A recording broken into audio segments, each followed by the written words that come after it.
Welcome to the Shift podcast, where midlife, medicine, and mindset meet. We're breaking the silence around women's health and simplifying the path to feeling strong, clear, and better than ever. Hosted by me, Heidi Swap, with insights from Dr. Vohn and stories from real women. The Shift podcast is here to challenge the narrative, empower you with information, and create a new vision for your next chapter. Welcome back to the Shift podcast.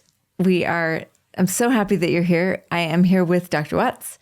And I am also here with the guy who kind of keeps my family going is probably what I would say. This is Pat Garcia. And Pat Garcia is, I don't know, and we'll get into this, all of your background and where it started and where it came from. But mostly he's just kind of a miracle worker. And Dr. Watts and Dr. Garcia kind of have something in common because they're both chiropractors, and so I'm not really sure. Are you chiropractor as well? Yes. I thought you said physical therapist. I'm like, well, that's what I said. Like, I don't love it when he's like, but he does that. Oh gosh, I'm gonna literally. So you guys can talk about. It is. I'm gonna. Maybe I should adjust my neck after this. I literally was coming down and go, man, I need to see if I can find somebody to pop. But my I'm neck. noticing that you don't have any brace on or anything. Yeah, I don't need it anymore. Literally, what was it, a week ago? I mean, a week and a half ago. How long ago was your surgery? 2 weeks. Completely tore his biceps tendon.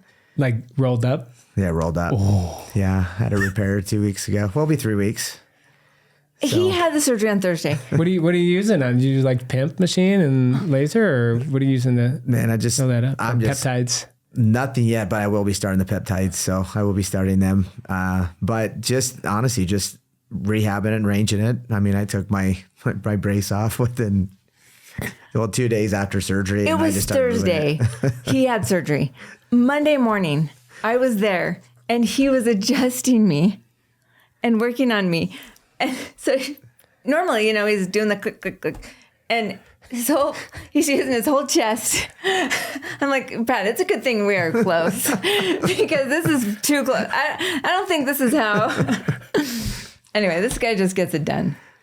That's awesome. This is going to be more fun conversation. not that I'm a physical therapist. I was like, okay, we would talk neuromusculoskeletal. Yeah. It was like chiropractic. Okay, now that's a whole nother realm. But this is the reason why we're always sending people to see Pat is because he knows the chiropractic and he knows the physical therapy part because it's got to work together. And I will say, Pat, do you remember what people call Eric when he comes into your clinic? Is that, you mean from your daughter? Like Humpty Dumpty? Yeah. My daughter coined Eric Humpty Dumpty because I bet he loves that. Yep. all the king's horses and all the king's men. He'll just get into these situations where he is wrecked. He cannot even function. He's like, help that. Put me all back together again. Yeah. But they also say that I think that Eric might be the number one referral Pretty guy. much, yeah. He's the number one referral for himself because he hurts himself. Yeah. No, he does. He refers everybody. They refer everybody to me. So it is funny because Eric really, my husband, loves to talk to people everywhere we go. He's like searching for people that he knows that he can talk to. Where I'm like, okay, we just got to get in, get out. Costco, hours long trip. And I tell you, I think that everybody he comes in contact with, you got to call my friend Pat. You got to call Pat. So funny. Yeah. You know what though? That's the one. I tell you what, there are very few, and you could probably attest to this. So I started out just kind of wanting to go more like sports medicine type chiropractic. And when I first came out looking, and I did quite a bit of that for a while, and then got into functional medicine and just fell in love with it so much that I completely moved in and got more into blood work and stuff like that. But as an adjuster though, when you are a good adjuster, people refer, man. So that says a lot about you, but also it's different. We're the only, this is the one thing that's cool about chiropractors. I'm going to brag on us chiropractors. One thing that's cool about chiropractors is this: nobody walks around and talks about my dentist or my this, right? Yeah. But everybody talks about, the only doctor they talk about is my chiropractor, right? That's true. They don't talk about my kid's pediatrician or a family care or my gynecologist, right? they or anything. But everybody talks about, if you have a good doc and he's really good, everybody talks about the chiropractor. Because it takes you from literally dead to functioning again. And I've been there too many times. Yeah. Hamstrings, shoulders. Yeah, so what is it? Let's hear. What is your practice like? What all do you? Because for people that aren't go even further back. Let's let him tell us kind of his story and his background and what his decisions were to go that direction. Yeah, what got you into this? Actually, I've always been sports my whole life. That's what I've always since 5 years old. That's what I've been doing. And so, I don't know, going through school, training, injuries, high school, I knew I wanted to do something sports related. And then when that time came, I was a pre-med student. So I thought about med school. I thought about dental school. I thought about PT.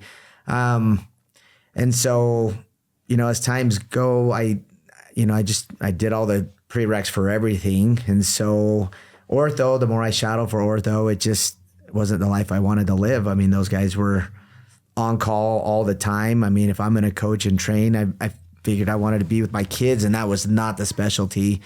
But I needed to be hands-on. So I thought about PT.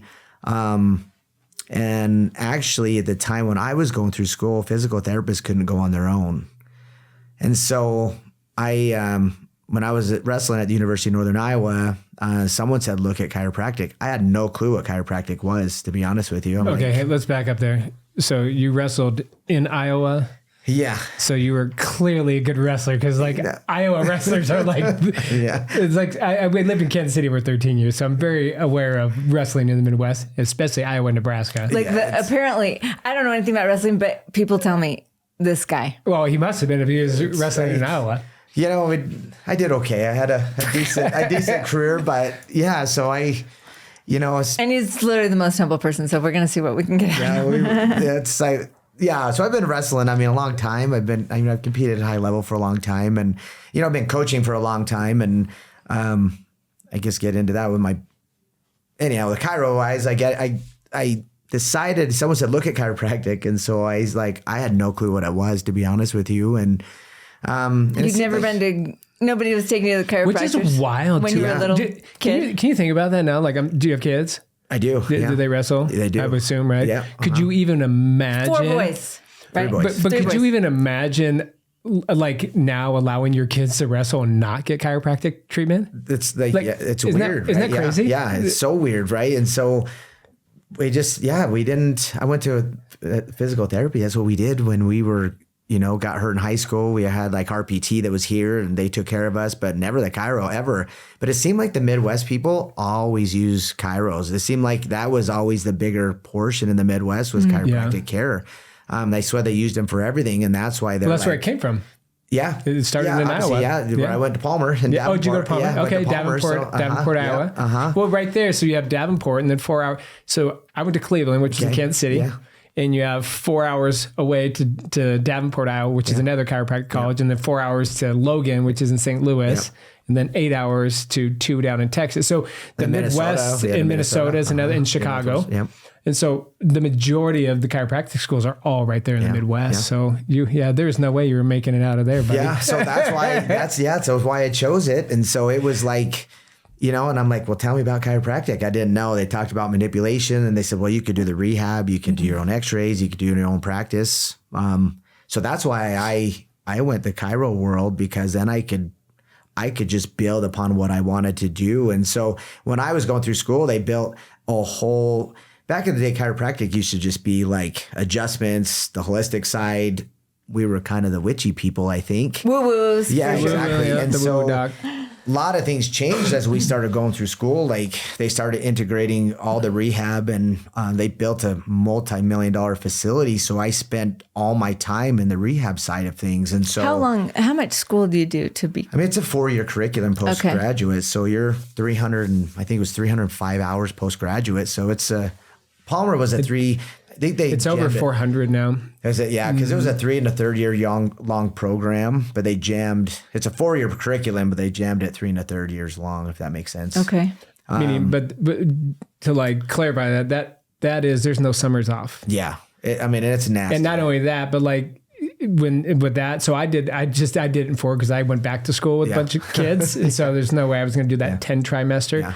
So like with medical school, like whether you go to medical school, whether you go to chiropractic school, dental school, vet school, physical therapy, they all have the exact same prereqs. Yep. So you have to have all the sciences and physics and chemistries and stuff like that. So then once you go into medicals, because I had quite a number of buddies that were going to I had a couple that went to KU Med at the same time I was in chiropractic school. So I got to like kind of see the different things. The comparison. Yeah. Well, they get summers off. There's no summers off. So it's 4 straight years and it's trimesters. So you get a 2-week break between semesters or trimesters.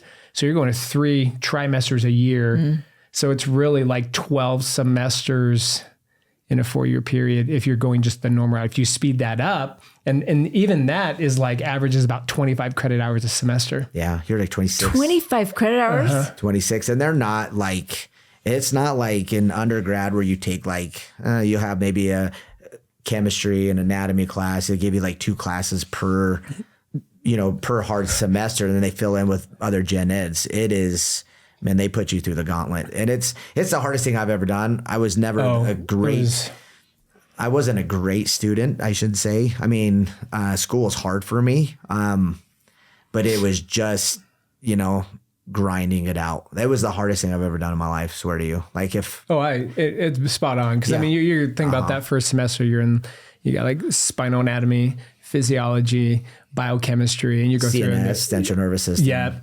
physiology, embryology. It was terrible. So you're going all these all at one time, and you're in class for about 2 weeks, and about by that 3rd week is when tests start, and then it's just you're in test mode, and you're just like 4 or 5 tests, or at least 3 to 4 tests a week until the end of the semester, depending on which class, because you're taking between 6 and 7 classes a semester. Yeah.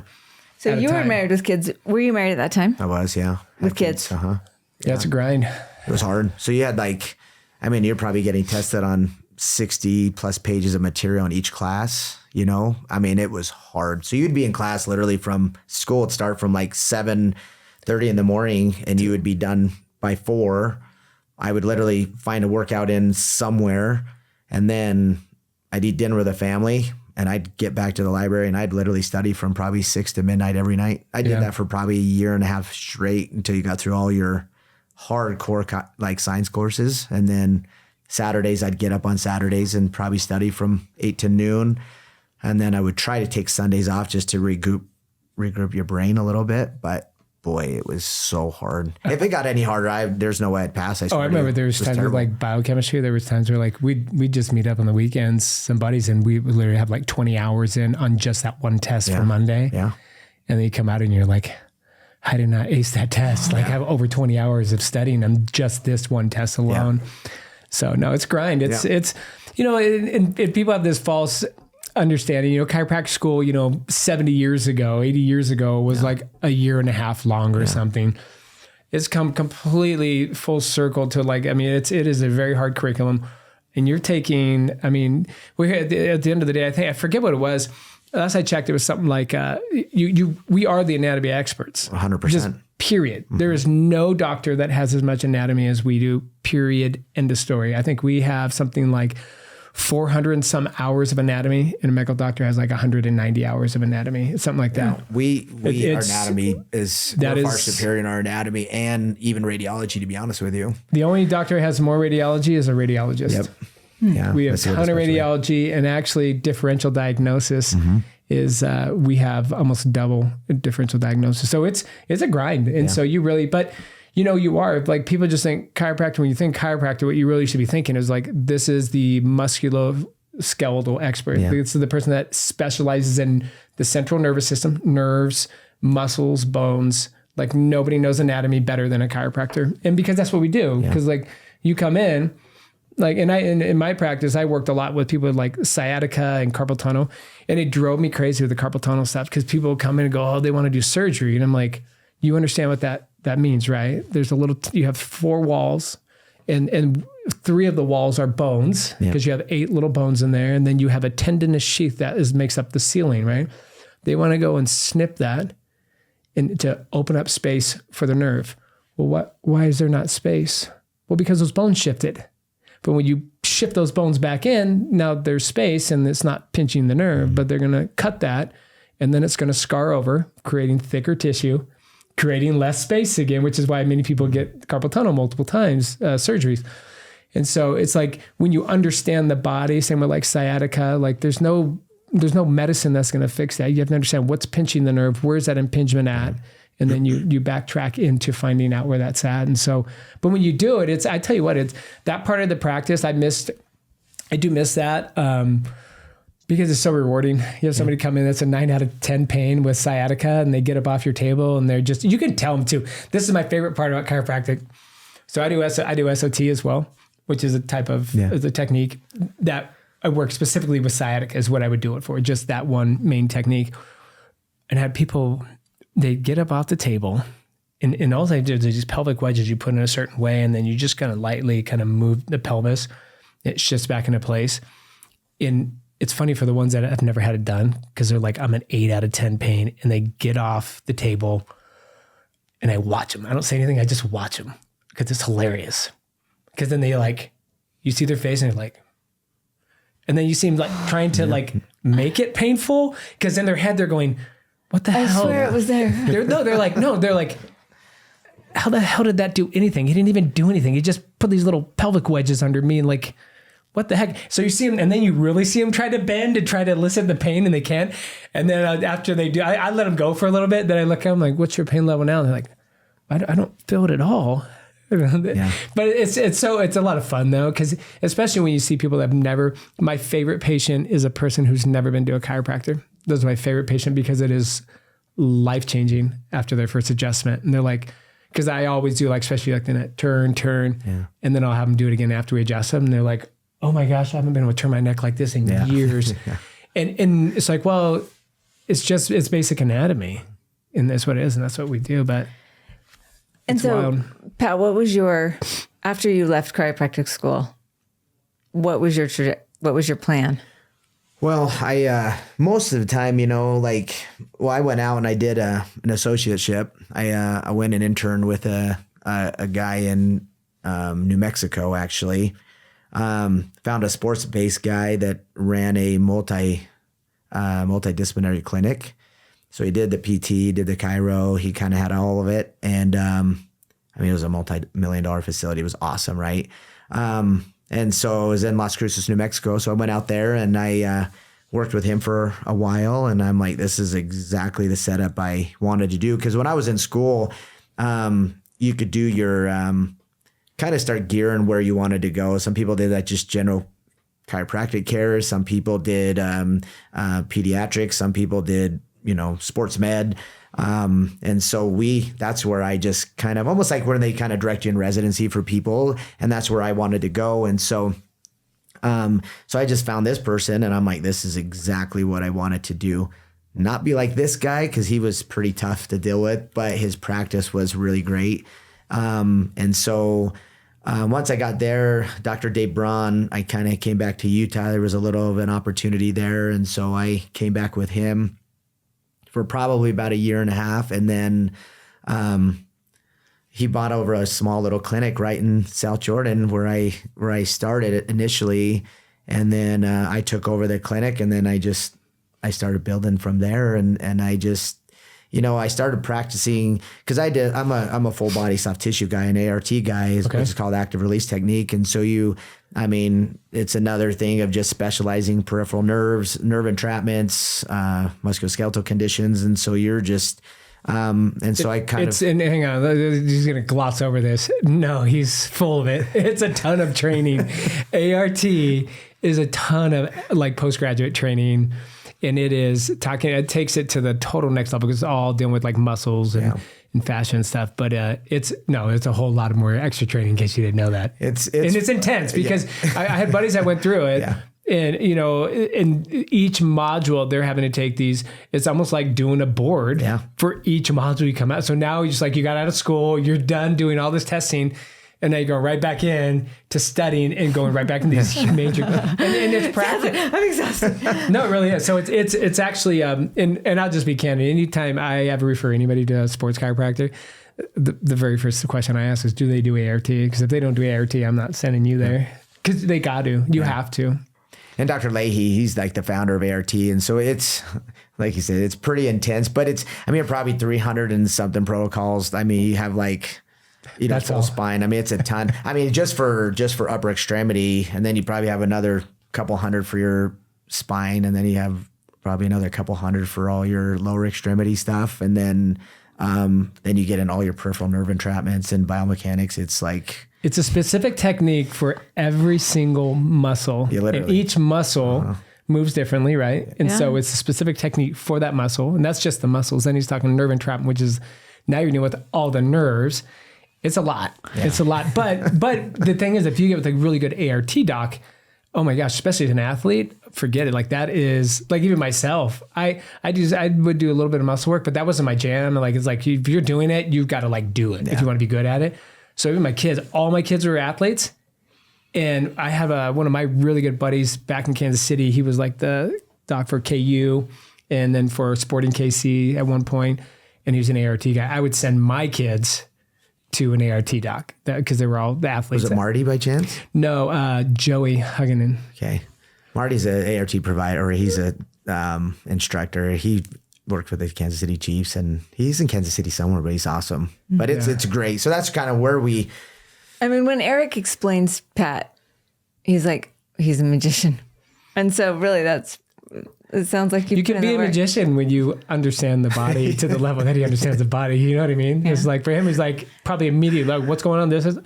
He already knows what he's doing before he even touches your body. I guarantee it. That's why this was like not much of a problem, because then we could figure out, it's a lot of work. It's a lot of time, a lot of work, but it's worthwhile because people get really a lot of benefits from it. Yeah. Well, and when you think about regular, like for example, especially you go to a doc that specializes in ART, if you go to just somebody who just adjusts, that's all they do. So, and they don't do any other kind of soft tissue work at all.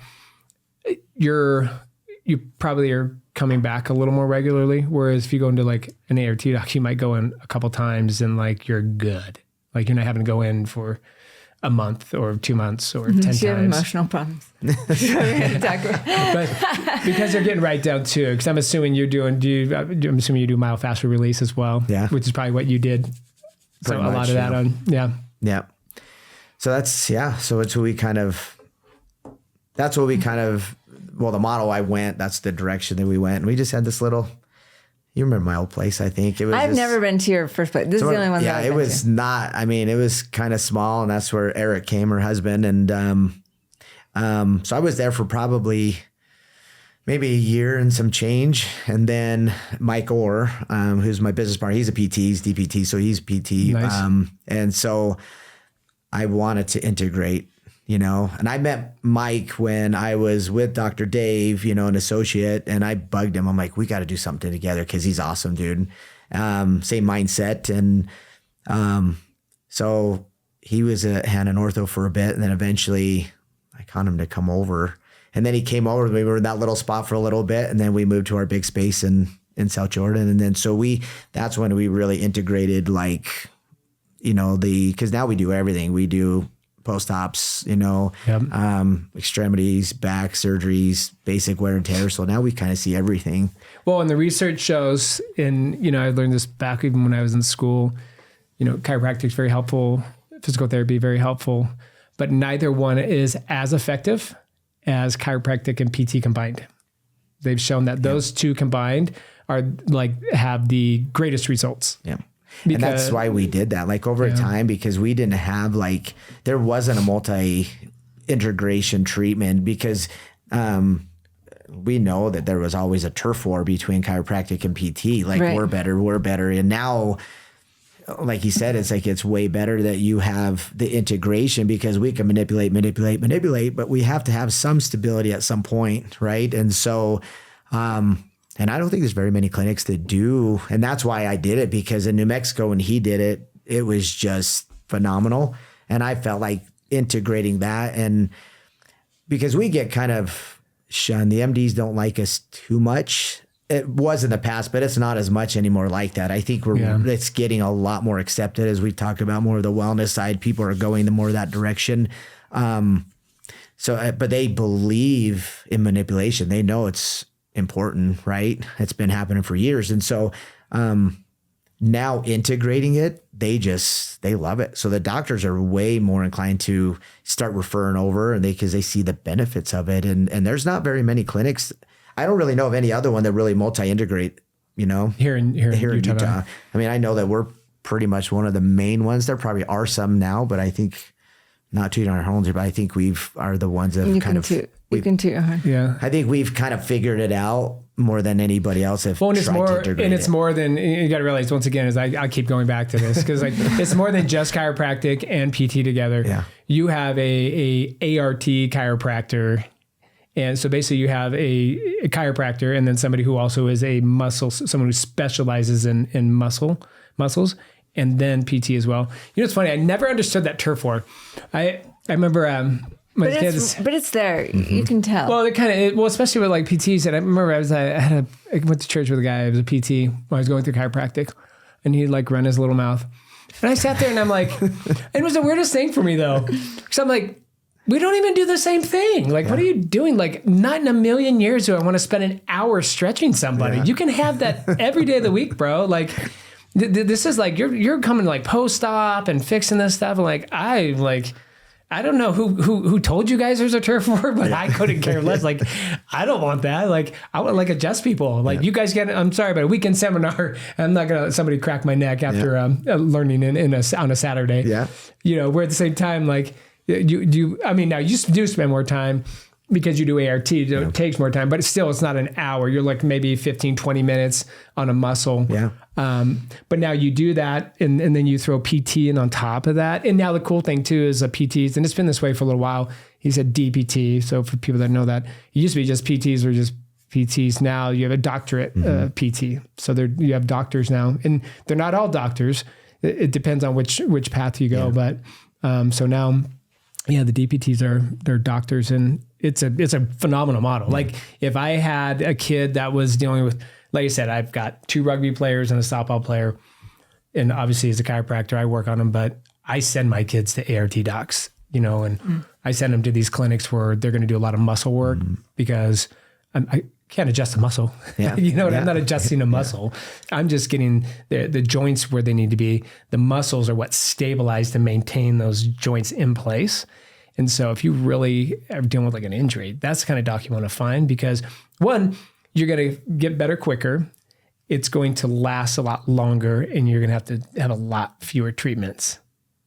At least in my experience. If you don't work on both, they just like you said, just the joints. We can get the joints moving good, but then the tissue's not moving good, and so if one's moving good, one's the other. They're kind of playing tug of war, right? And so now we try to get them to just glide and floss together. Will you explain? Will you talk about that ART? Let's hear it from you. Like, kind of explain what that is and so how you ART do it and why it works. Basically, we have damaged tissues, right? Sometimes we can clear out the joint, if we have restriction inside the joint, but then we have also injury or insult to the tissues, the ligaments. I mean, because you can work all of them. I mean, the muscles, the ligaments, the tendons. I mean, we get to the deep core of everything. And so I felt it. Yeah. Oh, you can feel it. So you go in there, and the whole goal for this is, a lot of times we have limitations, and we're wondering, why do we have limitations? Okay, we've worked on the joints, things are moving really good. We've kind of worked on the muscles, and they're like, well, some reason it's just still not quite moving the way that it should. But what happens is the ART is basically going into a tissue, and we work on the origin of the muscle, right? So where the muscle originates, and then you also work on the belly of the muscle, and then you also work on the insertion of it. So you can have 3 different, areas of dysfunction, right? And so I could come in here and say, I'm going to work on the, top of my bicep tendon, but that's not really the issues. It could be maybe in the belly, it could be in the insertion of the tissue. So the whole goal for this now is to take the muscle or the structure and put it in its shortened length, and then take it to its actual function length. And you are moving and gliding the injured area as you're taking basically attention into the injured site. So you'll take it, and depending on the orientation of the fibers or what injury because you have all different orientation of the fibers. And so you want to take your contact and, not getting too technical, but you're taking it in and you work on those and feel and palpate those structures that are restricted or not moving, and you take them through their your short length and then take them to their longest length, and you kind of take it through multiple passes. So you are getting all the areas that possibly are injured, if that makes sense. So that's kind of the basis of ART. You mostly deal with people who are injured. Like they come to you with their hurt. Yeah. Yeah. So we see, lots of people, because we see a lot of the athletes that come in and a lot of injuries. What do you feel like you're mostly working on? Well, coming from wrestling side, we see a lot of shoulders and neck, knees, but I would say, and like low back, those are probably Eric's a low backer. Yeah. So those are probably, from the wrestling side of things, we're definitely neck, low back, and shoulder type of injuries. So we kind of see a variety of everybody. So one of the things I felt like I wanted to have you come and talk about now, when I go and talk to Pat, we just really dive into all the problems. I think that I would love to hear you kind of talk about the mind-body connection, right? Because, a lot of the people that, and let's just talk about women for a second. You've got a lot of people who are dealing with joint pain. It's interesting to hear the stats about, particularly somebody that's my age, 50 above. If you start to have a break in your bone, you start to have muscle loss. I think that it's interesting what starts to happen. And I've talked to you a little bit about this study, and Pat knows that I'm worried about dementia all the time. And we always have this conversation. I don't want dementia, Pat. I don't want dementia. And Pat's response to me the last time that we really talked, it was kind of a switch for me. I don't know if you even remember what you said. He was like, well, how about if you just focus on like living the healthiest life that you can live and doing this healthiest path that you can. But we had talked about how the studies were relating your brain health to your muscle health and your bone health. So will you talk for a second about even why those things are related and kind of how that confidence plays into it? Well, I think the mind connection is so important, right? Because as we learn in chiro school, it's kind of weird. I know, because we talk about we get talked to like voodoo stuff. And I remember we'd have our philosophy classes, right? And they would say there's 3 T's, right? That kind of cause people to have trauma, or that's one of the T's, but dysfunction in our lives, right? And if you could get rid of the 3 T's in our life, pretty much we'd live a non-dysfunctional life. And, thoughts, traumas, and toxins, right? And we live that life when we try to understand that, because if you really kind of looked at that, is if you could kind of balance those together, you pretty much live a pretty functional life, right? Because, so let's talk about thoughts for a few seconds, right? We know what we think in our brain can actually create reality, right? I mean, that's just proven over and over, right? I mean, what you're thinking in your brain, whether you're anxiety or stressed or you worry about something, or you talk about, man, I don't want to get Alzheimer's, right? But we focus on that, and where our body shifts is in that direction. But how do we get out of that, right? That's the play, being able to keep our mind right? We can get into that bit, but the trauma side of things, right? Whether it's a physical trauma, emotional, whatever, right? That plays a component in our healing or delaying our healing. And then the toxins, as Doc says, nutrition is important, right? What we feel in our bodies and what we consume and how we feed this body is what's going to make us thrive and actually make this machine function and fire the way that it should all the time. And I have this conversation with people because this body won't crap on you. It won't. You'll crap on the body before it craps on you. And I tell that to my patients on a regular basis. Like, you take care of this, we can try to work the balance on all avenues, and people will, you'll see that their lives will just completely just go in a different dimension, right? Whatever we're working on, you'll just see them just completely flip a switch. And so those are the things that I think if that answered your question, but those are the things I try to implement with the patients and just my general athletes, my kids, because if we can keep those in balance, it's going to keep most of our life healthy. And so do you see people that come in and heal? Like, what's the difference between a quick healer or somebody who's just going to be a chronic problem? Because a lot of times you think, okay, oh no, I've done this major injury and now I'm just going to deal with it on and on and on. And and maybe I feel like that with my hamstring issue, like, this is never going to go away. It's never going to get back.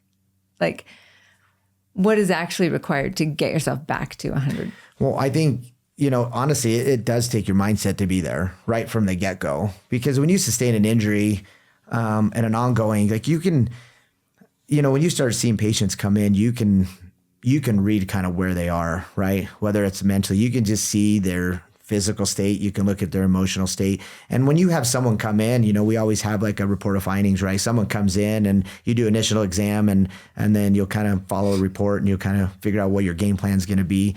But you talk to somebody long enough, you can kind of see where they're struggling, right? Yeah, they came in with an injury of their shoulder, but how fast someone's going to get better or not, right? I'll take an example. One of my athletes, he tore his ACL, right? He's a high level wrestler, but you can see the shift in him coming in. He tore his ACL. He knew what needed to get done. So his mindset was like, I'm going to be working this here. I'm going to be working at home. I'm going to do everything that I need to do. His mindset was just put whatever it's going to take, I'm going to do it, and I'm going to do it tenfold. Maybe I have to kind of pull him back because he's just that kid.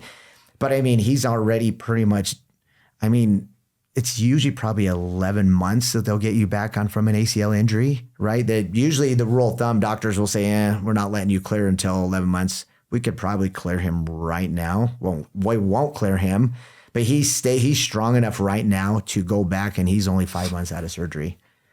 But you can tell the mindset that he had right from the very beginning, that he just knew he was locked in and he's determined to do the things they need to do, right? You'll have people come in and life's not good. It's hard. You know what I mean? They start kind of putting this on them instead of saying, let's change the trajectory and let's focus on the now, what we need to do to get better. It is honestly just the mindset of getting those people in to, and it's not easy because some people are in maybe a pretty tough state for a few minutes, but it takes time. And once we just keep building, you see the steps that they're improving, they're getting better, and you just keep talking to them, their mind starts to shift. That's something that we talked about in the very beginning. And even Dr. Watts says when he had people come in that functional medicine that were just really, really dark. And he says, do you think that you can, you got to believe that this is going to work. Yeah. Do you believe that you can heal? Because some people, even from a physical standpoint, some people, they've just been feeling crappy for so long. Some of them, they just don't believe it's possible. And so the first thing is the belief system. Because you're right. The physics, it's been proven over and over with scientific studies that your thoughts change your physiology. Mm-hmm. That's a fact. And then you throw in these other things like toxins. I don't know if you've heard of this study. If not, I'll be happy to get it to you. But they've shown a lot more with glyphosate. Have you seen the study with glyphosate in tendons? Mm-mm. and how you're seeing a lot of these. I'm sure you see a lot of these injuries with younger kids. You're seeing injuries. How old are you? I'll be 44. Right. Well, he's young. He's just a baby. But even so, even like you're a few years behind me. But even with us, like how many people did you know growing up that blew their knees out or their shoulders out? Those were college athlete and professional injuries, and now you're seeing them in junior high and high school, and they're showing the correlation between glyphosate weakening tendons and ligaments. And that's sprayed on all our foods. What is glyphosate? Glyphosate is the active ingredient in Roundup, which is sprayed on all the grass these kids are playing in, and sprayed on all the grains and stuff we're eating. I'll give you that study, but that's a big correlation. That they're showing that it's weakening the like tendons and ligaments, which is right down his alley. Because I mean, he doesn't just work muscles; he's working on tendons and ligaments too. But and also that 5-month story, just so people think about that. It's part of it too. Yeah, the kid's determined, but also he's going into a clinic that is set up for a recovery time like that. Because when you're doing, I know of guys that have become straight up ACL injury, within 24 hours they're doing myofascial release on that thing, and 3 days later they're hiking, they're walking around like on the trails, and so. There's things that you can do when you go to a clinic like this where you have PT, you also have chiropractic, but within that chiropractic you have myofascial release and you have muscle ART type technique. The healing time massively increases. Well, that is Connor's story. Yeah. My son Connor, who had surgery in May, and I mean, he was bucking the system the whole time, but skated again in his first hockey game on October 1st. Yeah, he moved really quick. So that was at 5 months. And what kind of injury? ACL tear. Yeah. But because there really is, I mean, we could get all nerd out in here and we start talking about stuff, but when you start going immediately within that first 24, 48 hours of myofascial release, what you're doing is you're helping to break up those adhesions. What is myofascial so release? Think of like, is that what you do with the blade? Scraping, yeah. Yeah, the blade of, you know. We can't call it what Eric calls it, but that must be, Eric talks a lot about the blade. I don't know if you... No, when you're coming on an injury like that, like post-surgery, they're probably not going as deep right off the surgery. Yeah, it's all more superficial, a little more deep. Yeah, but what you got to realize, as soon as you've had surgery, there's one of the things that starts happening is you start to build scar tissue. And it's the scar tissue that can also help to prevent the range of motion within that joint. So when you start doing that myofascial release, the scraping, right, and you start doing that quickly, you're starting to prevent it from building up that scar tissue, but you're also forcing blood to an area, especially like when you're dealing with tendons, because you look at it like an anatomy book, you have muscles that are all like red, and they're red because there's a major blood supply. That's why if you pull a muscle, you'll be back within 10 days. Where if you do something to a ligament or a tendon, we have tendonitis, it can linger for years, right? Because, and then you're looking at an anatomy book, a tendon or a ligament's white because there's very little blood supply to it. And blood is what helps heal tissue. So when they're doing that scraping too, now you're forcing blood to an area that doesn't normally get very much blood, which will in turn help to increase that healing time. So it's not just going, and like I said, I mean, don't just think you're going to go to a chiropractor or just go to a PT and get these kind of turnaround times. They're getting these turnaround times because they're doing this culmination of both. They're doing all the PT work for post-op, and then you're doing this myofascial and musculoskeletal work on the chiropractic side as well. And that is really that combination. Then you can start throwing in other things like laser and PIMP and peptides and that kind of stuff. And really, I don't know if you guys do. What else do you do? Well, we do. I've been certified a long time ago, but I just got recertified and just the PRP injections. So I'll be starting those up as we in Utah, we're able to do them now. Dude, that's awesome. Yeah. So I did the course back in April. Well, I did it years ago. It just wasn't great. And Dr. Manware, actually, he's the one that's doing it here now. And I took his course in April. And I'm going to retake it again just to kind of brush up and just get better at it. But now, I'm going to start. That's awesome. You pull the blood out and you spin it for platelets. And you get the platelets, and you put the platelets back in, and it just accelerating tissue healing. So you You get the good platelets, the platelets rich plasma that has all the good stuff in it. And you inject it into the injured site. And then that's what accelerates the tissue healings, have really, really good results with it. Ozone as well. So they've had the ozone therapy that's been really good combination. Is it like the ozone or like the prolozone injections? Well, the ozone. So you have like the O2 that converts into O3, which they showed that the ozone has really kind of accelerated tissue healing as well, because the oxygenation, right, is what basically starts to heal the tissue. And so by them changing that, and you can change it to different settings, but the ozone has done really well in combination with the actual PRP. Have you seen the ozone injections? Yeah, I've had them. I've got them too, and they don't feel good, but they're actually not so bad. The new concentrators are actually pretty decent. So is that what you do? Are you doing the ozone injections, or are you doing ozone injections? Oh yeah. Uh-huh. Okay, that's what I was talking about. Oh, yeah. Uh-huh. Yeah. So I took that course down here years ago in where was it? It's like out of Sandy, or it was like West Jordan or something. Yeah. And I remember this is the first time I've ever injected ozone in somebody, and like, who wants to volunteer? And I'm like, screw it, I'll do it, man. Like I came to this course to learn. I'm like, I'll do it. Like, all right, here, I want you to inject it in between the C4 and C5, in between the spinal process. I'm like, you want me to shove this long needle right into his neck? I'm like, I did. You're the dummy that volunteered. So, but it was at first it was a little bit nerve wracking, but now the results you get from that, it's because a lot of clinics don't do that. Very few clinics do those ozone injections, or they'll have prolozone injections as well, where it's a combination of ozone and stuff. So, but wow. Okay. So you're doing PRP, you're doing ozone injections.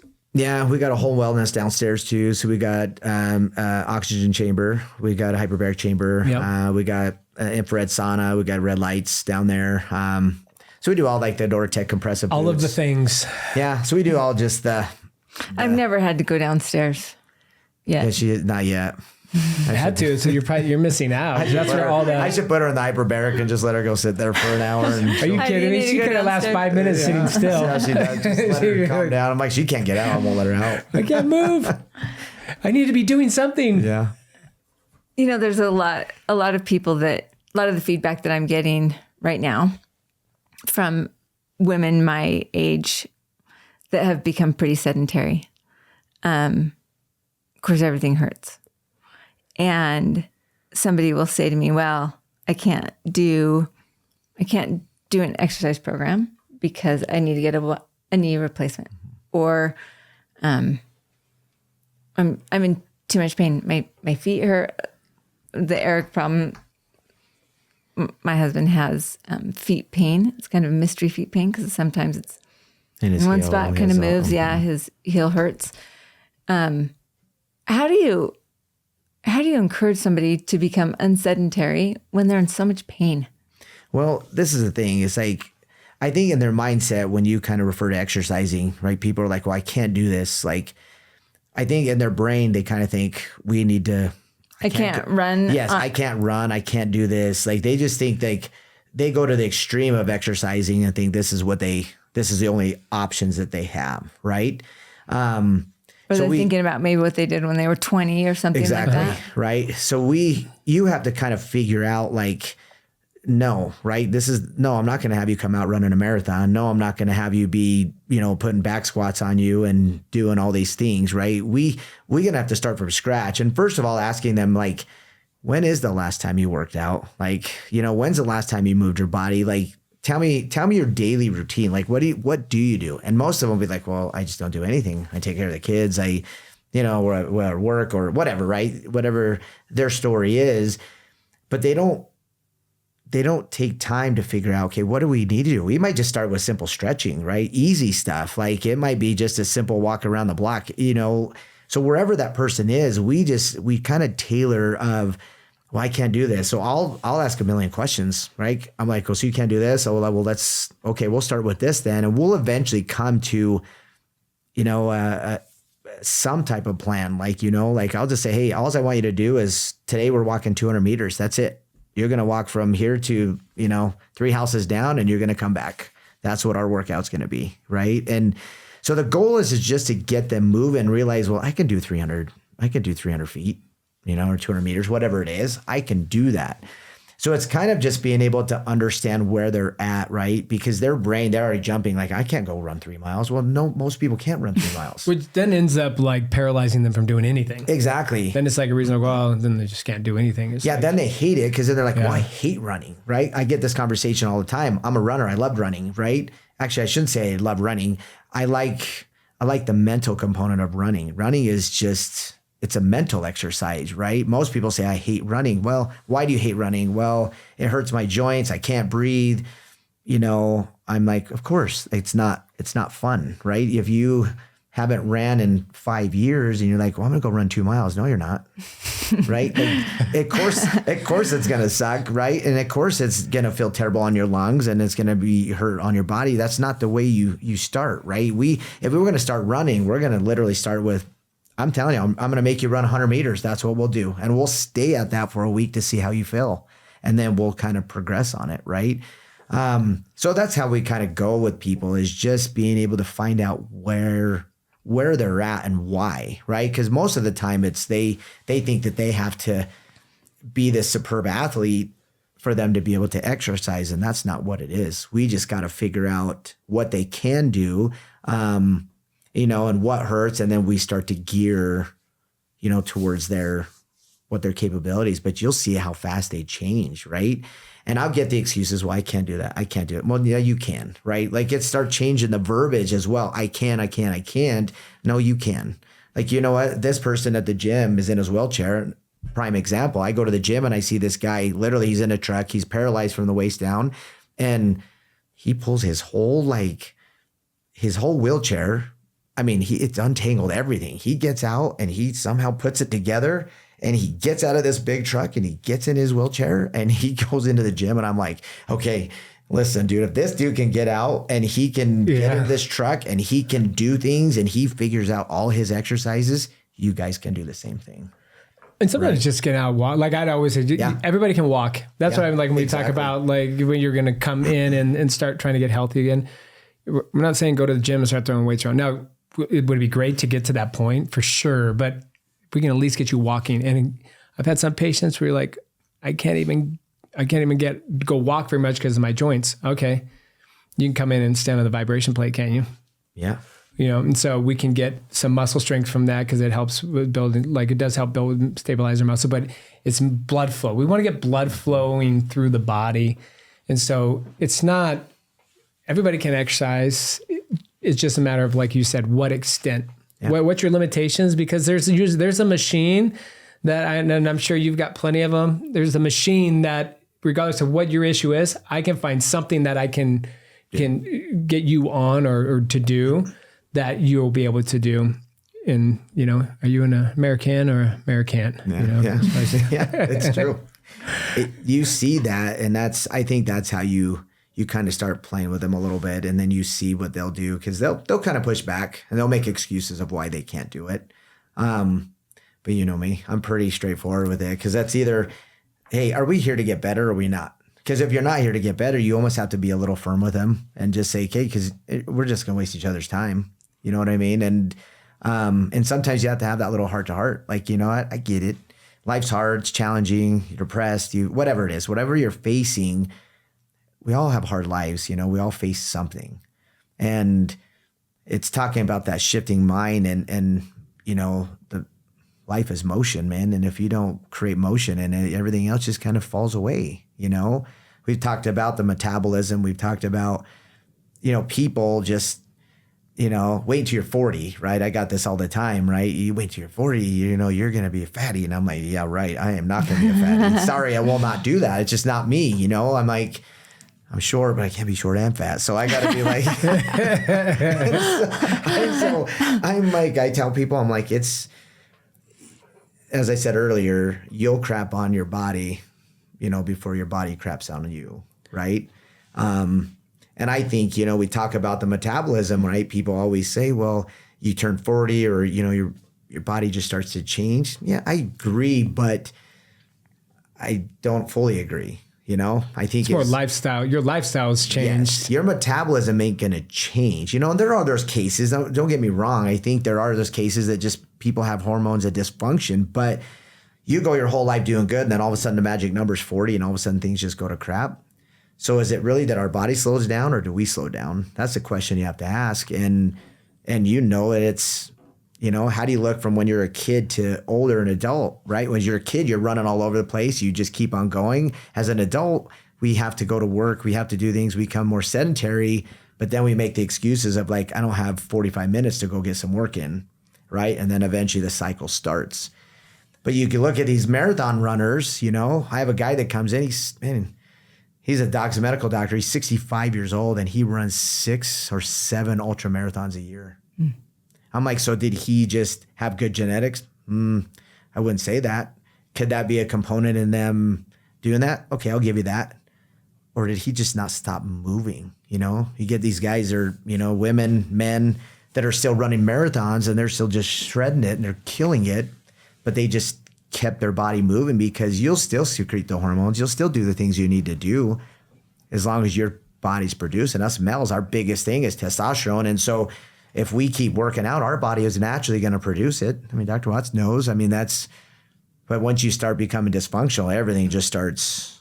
You ever notice that? And remember, like when you're a kid, especially if you're an athlete as a kid, you'd see the kid wearing the knee brace or the whatever. And then you really have an actual problem. It's almost like an identity, like, oh, look at my knee. You know what I mean? And for whatever reason, with young kids, they think they need to wear braces. Yeah. I think some of that also translates into adults where it almost, your injury or whatever it is, almost becomes an identity. Yeah. And everybody goes, oh, well, I have this. And it becomes an identity to the point to where, to where then that's the reason why they can't do something. And that comes back to mindset as well. And it's like, even if you've been in a bad spot for a number of years, everybody can exercise at some point, even if it's just going in and standing on a vibration plate for a few weeks until things loosen up for you, or getting on a bike or something, or something that is going to be easy on whatever joint it is, but everybody can do it. And it's just a matter of getting through. And sometimes it's getting through that mindset. And I'll even be the first to admit it. I've been, not from a mindset perspective, just like going back into the gym and throwing weights around. You're kind of like, where I'm very active. I get on the phone and then I'm outside immediately. And I'm like, I probably walk 5 miles a day just from when I'm working. But, sometimes there's that, and it's like, oh, I got to go back into the gym and throw some weight around. Like, I haven't lifted in so long. But it doesn't matter. Who cares? It doesn't matter. It doesn't matter if other people are at the gym. Like, they don't live your life. They don't know. Like, who cares what anybody thinks? And nobody thinks anything, by the way. Everybody's just there throwing weights around because they're just personally trying to get back. Nobody's lifting weights, looking around going, oh, look at that idiot. You know what I mean? They're not. Nobody. But I think we put some of these things in our head to avoid doing it. And so. You talked about identity. How important it is to identify as being an athlete, to be healthy. I feel like that correlation is kind of there, like, I'm just not very athletic. And so obviously I feel immobile, or I'm sedentary. I'm just not athletic. Like, do you have to, where does that athleticism come in?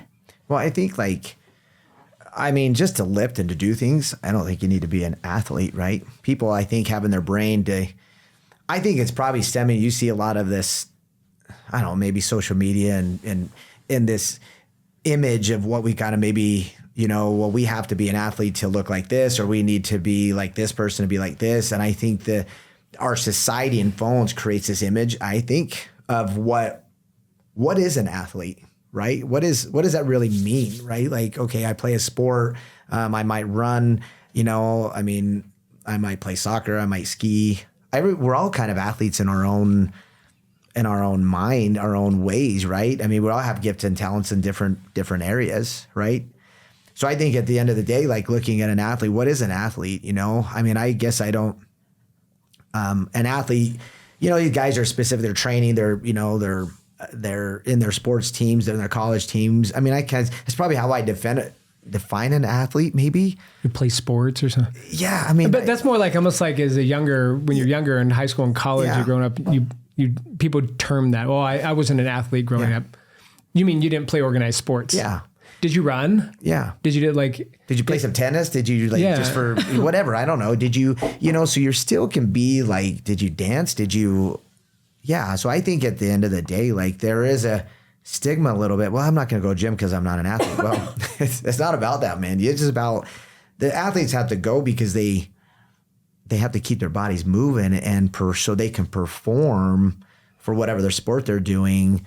We have to get the mindset of like, if we're not being an athlete in people's minds, like we gotta be able to perform for our kids, our family, our life, keep it going. Like that's, you can form an athlete in any way you can, but again, it comes down to their mindset of just, someone won't go to the gym. If someone's maybe overweight, they won't show up to the gym because they feel like someone's looking at them or they're judging them or they're, it's all about kind of setting that mindset again. I'm for me. Like I'm here to better myself, right? Well, there's two different. I mean, think of it that way. You from what you said, it just kind of like it just clicked for me. An athlete goes to the gym for a specific purpose. So if I'm a basketball player, if I'm a wrestler or football player, you're going to lift weights a certain way to train muscles for a certain power. Like baseball, you're probably going to do things a certain way to improve your swing or wrestling, football. So you're lifting weights a specific way for that sport. Whereas when you're not an athlete anymore, like I'm athletic, but I'm not an athlete anymore. I'm not playing organized sports. Yeah. So now going to the gym is more about functionality. Mm-hmm.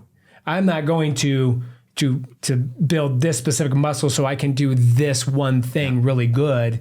I'm coming here just for functionality now, which means I'm going to be working on all the muscles equally for functionality, not for a specific sport. So think of it that way. It's like, you think of athlete. Okay, athlete goes to the gym to lift for their sport, whereas somebody who's not an athlete anymore, and you can be an athlete in your mind, but us old guys, we're not athletes anymore. We're not competing, so we're not going to the gym to work out in a way that's going to help benefit us for a sport. We're working out now just from a functionality standpoint and a health standpoint. So totally different things. You bring this up. I think for men, I think that there's this like me saying to Eric, can you remember that you're not 20? And me kind of trying to maybe get him to settle down, right? That'll never happen, by the way. That just doesn't happen. But then with women, I think the fear of getting hurt holds you back more than men. Like, just like, I got to show you this video, which is the real reason why Eric had to come see you yesterday morning. TikTok.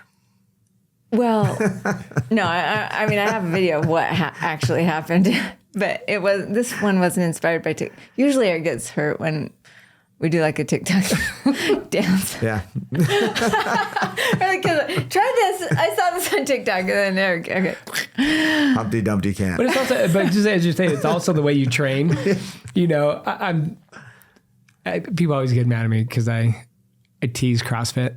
But I'm like, as a chiropractor, I love CrossFitters. They're my most favorite patients. Because it just keeps you in business, or? Yes, exactly. Because the way they train, they're doing like Olympic moves for speed and time. And so when you're going in, if you go into the gym, if you're concerned about getting injured, well, you shouldn't be going into the gym and doing crazy stuff. You take it easy. And I learned this lesson early on when I was back in the Marines. And I remember, and this is when I put some good muscle on. And I remember as a young Marine sitting there with weights, and I started, I think, with like 15s, 10s, I think, doing front raises, like shoulder front raises, feeling like a little sissy boy in the gym, right? But I'm not a big guy anyway. I'm 5'9". I think at the time I was like 165 or something. And everybody's like doing all these moves and they're like throwing the weights around. I'm like, you know what? No, I'm going to do the movement properly. I don't care about the weight. I want to do the movement properly. I'm going to build the muscle properly. And then I go from doing 10s to within 3 months, I'm doing 65s front raises. with good motion. But the only reason I was able to move to that weight was because I tucked that ego in my pants and said, you know what, I'm going to do it right. And so don't worry about, like, if you go into the gym and you're not worrying about the amount of weight, you're just trying to do the movement the correct way and doing correct form, the likelihood of getting hurt is very low. People that usually get hurt in the gym, it's because they're coming in, they're trying to like wing these weights up, and it's like, are you doing biceps? Or are you doing whole body bicep? Like, you know what I mean? And you see them, like, it's kind of, and I lied. I said that people aren't judging people in the gym. I'll take that back. I do judge people in the gym. I'm usually looking over at the meatheads that are like, just like throwing weight, because I'm looking at them going, man, it's a matter of time before you get hurt, because you're not even doing, you're lifting a ton of weight, but you're not doing it properly. Mm-hmm. And so you're not getting the same benefit. So if that's a concern, just know, okay, just go in there. Don't worry about anybody. Just go in and do the lift properly. And if you're don't know how, go with a friend, get a personal trainer, somebody that can teach you how to do the lift properly, and start low weight. And this isn't a goal. Like, nobody's trying to, I mean, I'm sorry, if you're over 40 and stuff, unless you're someone crazy like Chelsea who competes, the majority of people that are going to the gym, you're not going to go get on stage, right? And so you don't need to do crazy movement. You're going there for functionality and to look good. So if you go and you do the lifts properly and don't worry about how much weight you're lifting, just that you're doing it right, your likelihood of getting hurt is so small. Man, you would have to. It would actually be kind of a freak thing. Yeah. Have you had anybody that you couldn't rehab? Couldn't rehab? You know, you do get those cases. We talk about mindset, right? And you do have those patients that have come in a chronic pain. Like, they're just, they have all sorts of maybe autoimmune disease. They have some, this is kind of the last ditch effort. And I know inside that we're not going to fully get them better. I know that. But one thing we did focus on, and one thing I did learn from actually Dr. Dave Braun, when I started, he said, one thing I want you to make sure you do is every day come with high energy, just be at your best. Any problems you have at home, leave at home, but make sure you're at your best every day. And we've had patients that come in, and one thing, our clinic is probably not the most, there's going to be some things said in there and you're like, oh crap, because we don't have HR, because we'd be in so much trouble, right? And like calling people Humpty Dumpty, yeah. Yeah, but it's fun. Like, your patients we have a really good time, and our patients and come in. And it's busy. Yeah. It is just humming all the time. 6 patients going at the same time, like hopping. And we'll have patients come in and we'll just know, and it's funny because you see them they've been through the ringer, right? They just have been poked and prodded and they're sick of it. And they'll come in and just literally, we'll work them through just stuff. We'll push them through. I know they're going to be sore, but eventually you'll see what happens. They start to kind of work a little bit and they keep pushing. By the end of treatment, we kind of come to them and be like, hey guys, there's not much more we can do. We don't want you to keep coming, you know what I mean? And it is funny. They will demand, we'll pay cash. We're coming. Because you'll see what happens is by the energy, they finally have made it in their routine for the day that they've made friends. So say they come on a Monday and a Friday, they've made friends, the aides, whatever, other people that are going through the same. And it's almost like that whole hour that they're there, they just eventually start to forget about their pain. They literally just forget, I don't really have pain. So they know they can come for that hour, and they literally will just come mingle from the very beginning, grumpy pants, right, to the very end of treatment. And within 4 to 5 weeks, you'll see it. They'll change, and you, not mean this mean, can't get rid of them. You are okay, we can't just, we'll feel bad. And so they're like, no, we're going to keep paying and we're going to keep coming. I'm like, just come. You don't need to pay. Just come and mingle and come do some exercises or something. But they will. I'm telling you, you'll see the shift in them, and they know. But that's the positive, the good environment that you have, that they will literally start to flip. It's happened to multiple patients just by sheer good environment, talking, having fun, good energy. You couldn't get rid of them. So we have had those patients that are not going to get better, but they will start to get better mentally, and you'll see it that they forget about their discomfort within that next hour. That's their time, and they look forward to it. I think that's why they'll keep coming, because they just know it's their time, that they get to mingle and chat with people. I don't even know if it's the exercise, to be honest with you. I don't even think it's that. I think it's just because they have the camaraderie, and they just get to forget about their pain for a few minutes. What about people? Go ahead. I was gonna say, we got to at least ask this question before we finish. Every doc has had that just miracle patient. Give us a story. We got here at least one story of a patient that would just from A to Z, that was your, not to say miracle patient, you know what I'm talking about. Those patients that are really, really difficult, and that the outcome was just remarkable. So we treat, we've been one of the main providers for the U.S. speed skating team for a long time. And I would think of one. Speed skating? U.S. speed skaters, the U.S. speed skater. Because we've got an Olympic oval. Yeah. How far? 20 minutes? Yeah, probably 20 minutes. Yeah, just above Bangor on the other side. So you know what my secret wish is? That I could be a speed skater. I think it is. Well, that one speed skater years ago made it look really cool. That American. What was his name? When you go there, Paulo Ono or Ono. Yeah. When you go to that arena, and we go there all the time because of hockey. Yeah. And you watch these people.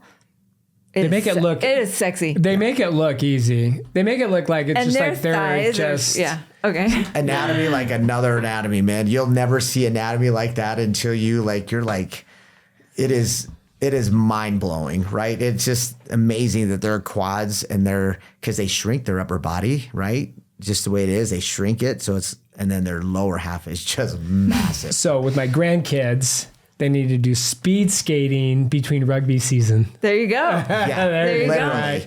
Go. Okay, good to know. Yeah, so but one of them, and she's actually currently skating actually. So she came in and she was like, she was distorted, changed. she couldn't even move. Her whole body was shifted, and she couldn't even move. Do they go opposite directions? Does she look like she had scoliosis? Do they only go one direction? Yeah, like a bad scoliosis. What's that? Do they only go one direction, or do they switch? It's like a track, like the same as you would. It's like NASCAR. But you're always NASCAR going the same. You're always going the same direction. Yep. Yeah. So I always thought it'd be funny to just make them go the other direction, and I'm like, that funny because they just go left right so fast.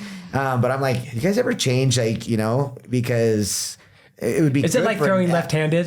Pretty much, right? But I didn't realize. That makes sense. But their blades are only shifted, so they go left, right? They would have to change their blades to be able to switch to go right. Oh, I didn't know that. So everything's kind of really precise. You know what I mean? But yeah, so left just like on track. I don't know why. You could run right. I don't know why you never in a track. You can just why everything you decide to go left. I don't know. But it's the same way for them. But it was actually weird because she was twisted. It looked like she had severe scoliosis.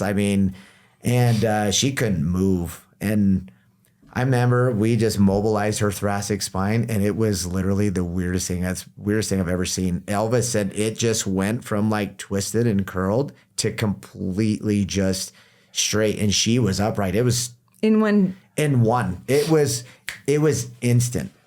She must have been so bounded up. I don't know. I'm like, I don't even know what we're going to do. I'm stressed with this one. We mobilized her spine, and I swear to you, she was completely upright, standing, walked out. And I was my chest packed up a little bit, and I was peacock chesting a little bit. I was like, I did that, but that was probably the coolest case I had. What's funny is what patients don't understand is don't get me wrong, you're clearly really good at what you do. And I always feel like even from just when I was just doing chiropractic, I was a really good adjuster and was good at what I did. But when you get a patient, something crazy like that coming your door, you're in your mind, You're going, oh no! Holy crap! I hope I can do. I'm confident in myself, but man. And then when something happens, you're just like, oh, thank you, baby Jesus, because I even for a minute there, I was starting to even doubt what am I going to be able to do for this person? Yeah. What a cool experience! It would have been really cool to see a before and after picture too, right? It was or awesome. Video. I was I don't know what happened, but I was man, it worked, and I was we just, I mean, maybe just lucked out that day, but that was probably the coolest experience I've ever had, honestly. Well, think about it. I mean, just dealing with the central nervous system, all those muscles obviously are, turned on by the nerves coming out of the spine, and that one shock to the system, like that would be cool. It's almost like origami. Yeah, literally. It did. It literally just. I think a lot of people live with pain that they don't think is resolvable. Right. And that's one thing that I've said here on this podcast, like women in particular, and I think everyone does it, like you've got this thing that's bugging you, and it's holding you back from things in your life that you want to do. And you don't know how it's going to be resolved. You don't have a solution. And so you think there's no solution. I don't know if there's a magic Pat in every town. Whatever you're dealing with is figure outable, right? Don't live with pain that stops you from doing what you want to do. Don't be happy with not being able to get up and down off the ground. It is kind of the bad, and I catch Eric doing this little, trying to get up and it hurts. That is your body sending you a message. Dr. Watts always says check engine light. That's check engine light, yeah. I think I am thankful that you exist, because, I mean, there's been multiple times where Eric, like, I didn't know if he was going to ever move again. And he has gone in, and it's gotten worse before it's gotten better. We've had that one time before. But I think as women, we're worried about everybody else. Your kid complains about one little ache. You're on it. You're going to find them somebody. You're going to get the solution. You're going to ask your friends. You're going to find out where they took that person. But then when it's you, like, one more thing. And there is those jokes like, I used to be able to do this and this and this, and now I can't sneeze, and I'm out. But you can feel when you're out. Don't ignore it. Don't dull it out. Don't use alcohol or scrolling or whatever to numb out. It's important to feel your body, and when there is pain, it's not supposed to be there. And I think that's the thing that we talk about a lot is don't be okay with being miserable. You don't have to be miserable. At least I don't think so. Well, I think, can I say something? Yeah, I think the last thing, I think if you don't take care of yourself, when we talk about the women, right? Because they kind of try to run the household and they got a million things on their brain, but they got to remember, if they don't take care of themselves, they're not good to nobody. And I try to reiterate that all the time, because if you don't take care of yourself, then I don't mean this mean, but you're kind of worthless to everybody else. And I think that kind of goes for all of us. Like, if I don't be selfish a little bit for my health, my brain, my mental status, my exercise side, we're worthless to our kids. I can't give my best to my kids. I can't give my best to patients. I can't give best just to life. You won't be able to do your best if you don't take care of yourself first, right? Because you don't take care of you, you can't take care of anybody else. And I think that just goes across the board for women, men, whatever.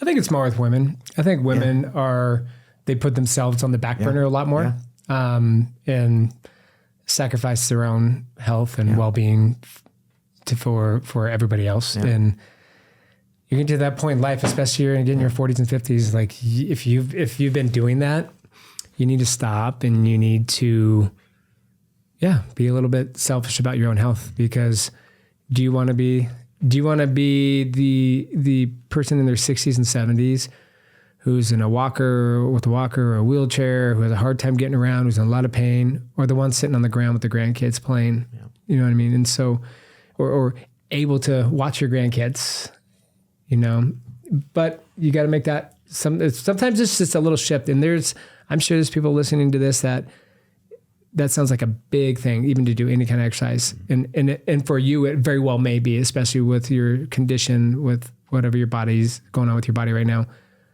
But it's that shift. You got to make that little shift. And if that little shift is, you know what, I'm going to get up and I'm just going to walk from here to here, you know, whatever it is. It doesn't have to be gym. I mean, little things, something little.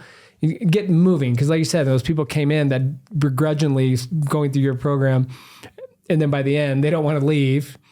It took that little shift to just get going. It's no different than gym. Is once you get going, you know, it's that first, couple weeks. If you can do 3 weeks, then you're good to go. You got to get past. If you can't get past that 3 week mark, you just have to know, I got to do it, commit to 3 weeks. If I get 3 week mark, then now my body's going to crave it. But it very well may be hell that 3 weeks, and know that, and that's okay. But that's also expected, because if your body you haven't been doing these things, okay, well, coming back into it, you're going to be a little sore. Mm-hmm. You're going to be in some pain. I just always think of back in football in high school. What'd you have before school started? You had this 2 weeks of hell week. You had the hell week, right? Yeah, right. And I don't care how good a shape you were in. Your calves were on fire. You could barely walk by Wednesday, you know, and that's obviously an extreme. But just know you're going to be putting your body into something that it's not used to doing. Okay, it might be uncomfortable, and it more likely will be a little uncomfortable. But if you can push through like 3 weeks, you're going to really come through the other side. And that little shift is then going to turn into a bigger shift and then a bigger shift. So I tell the kids, I say, you know, and I tell people all the time, I'm like, this is important. You control your brain. Your brain doesn't control you. So I try to implement that all the time to them. You be in control, because this wants to swirl all the time. Don't do it. Don't go work out, right? You're at 2 weeks in, right? And you're like, oh, you know what I mean? Your brain, that little voice is like, it's okay. You don't need to go tomorrow. But those are the days you have to be in control of yourself and not let your brain control you, right? And that's something that I've worked on my whole life, right? Is being able to work on that, is I'm in control of my brain. And that it takes a little bit of time to get there, right? But you see those little shifts, right? Like I like a coffee every so often. I tell people, like, I don't drink coffee very often, but it's more like a milkshake. I put tons of sugar and creamer in it.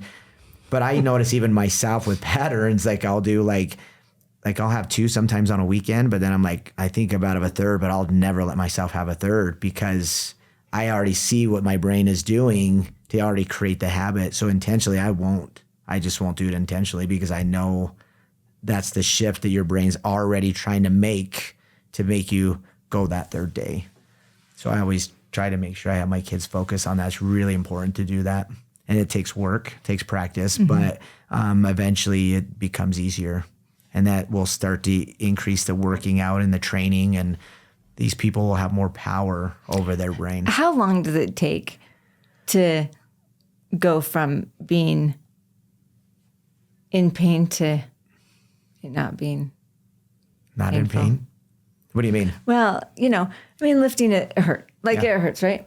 But there's a difference between being in pain and being sore. Being sore. I mean, you're probably, if you would stay consistent for a month, it will eventually start to subside. Like that soreness will be the initial first couple of weeks, especially if you haven't worked for a while. Your first like week will be probably pretty terrible, because they have what's called the DOMS. You've heard of that, the delayed onset muscle soreness. That's what happens. So usually like day 2, you're like, I'm not too bad. Day 3 or 4, you're like, oh my goodness, this is stupid, right? But if they could stay, if they get through that month's time, usually people will start to you'll start to change, and they'll actually need something a little bit harder, right? That's when you'll start to see that change within that month's time.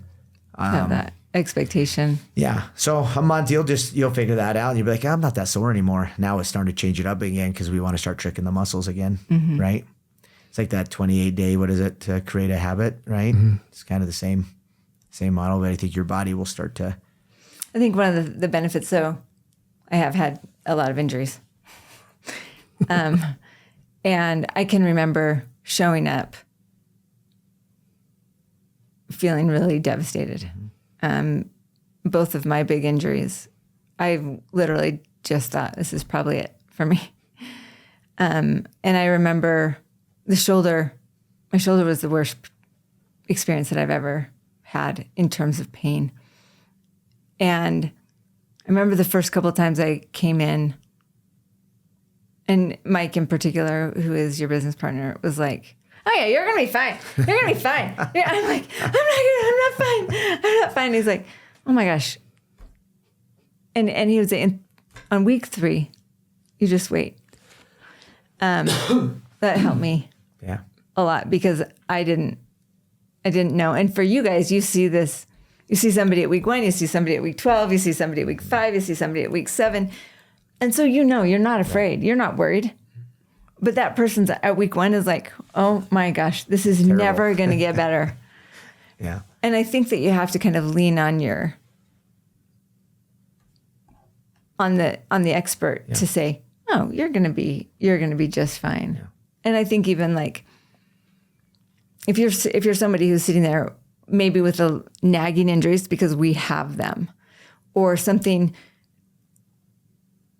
shoulder pain, like this is my shoulder that got fixed, but this is the one that hurts.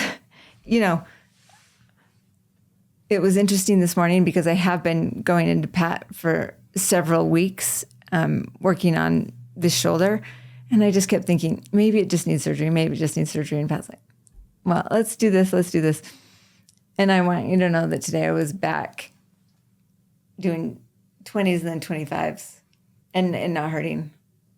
And it's probably because I had a week off and I went to the beach. I think it's mindset.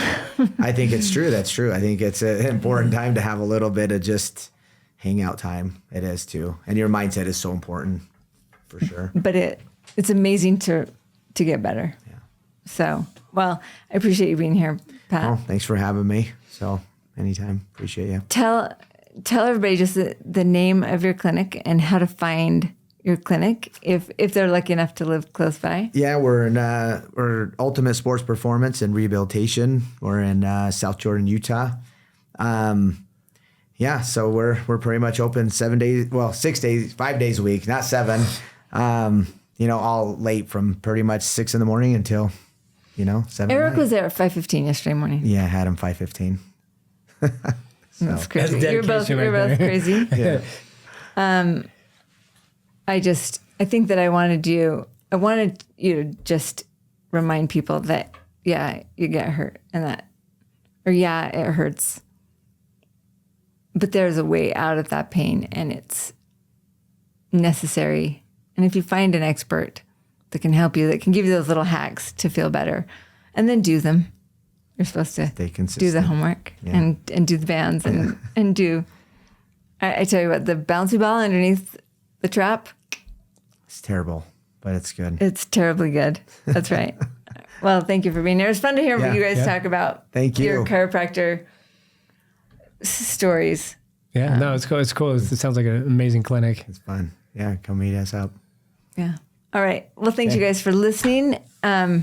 Listen to the people, even if you don't listen to me. And we'll see you back here on the shift.